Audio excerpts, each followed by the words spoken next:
Nader Hashemi is the director of the Center for Middle East Studies. He joins us live from Denver via Skype. Good to have you with us. Why is Russia downplaying the situation in Eastern Ghouta? Well, because it's committing war crimes and it's backing a regime that has committed war crimes. It has military aims that it is seeking to pursue in East Ghouta, and so it's trying to do everything it can to prevent international action to stop it from realizing those war aims. And it's been very effective at doing so. Of course, it's got a veto at the UN Security Council. The Swedish UN ambassador will now be pushing for a vote on this latest resolution to allow humanitarian access. He'll be pushing for that vote to take place on Friday. But do you think it will go ahead? I suspect it probably will. And if Russia doesn't get its way, it will veto the resolution, just as it has in the past. It's important to point out to your viewers that Russia has vetoed 11 UN Security Council resolutions. Almost half of those resolutions dealt with an investigation into Assad's use of sarin gas. So the fact that Russia does not seek and is not willing to tolerate an investigation into use of chemical weapons gives you a sense of, what's going on in Moscow and what the what the worldview of the Putin regime is really standing for and defending.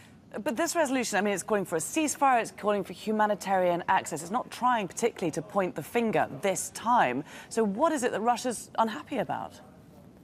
Well, I think Russia does not want to see any sort of humanitarian aid go into East Ghouta. It wants to conquer that enclave. And so Russia wants to continue its bombing campaign, and is hoping to, conquer the enclave, just as they played a critical role in conquering, Aleppo roughly a year ago. But I want to point out there's an important sort of, precedent here. 4 years ago, Russia voted for a UN Security Council resolution 2139 that effectively called for what we're talking about right now: humanitarian access, respecting medical facilities, allowing civilians to flee. And so why hasn't Russia lived up to its resolution that it signed on to 4 years ago? I think this is largely political theater, and until and unless the international community gets very serious with Russia, I don't think they're going to stop their war crimes in East Ghouta. But serious how? I mean, we come back to this question time and time again. What else can be done?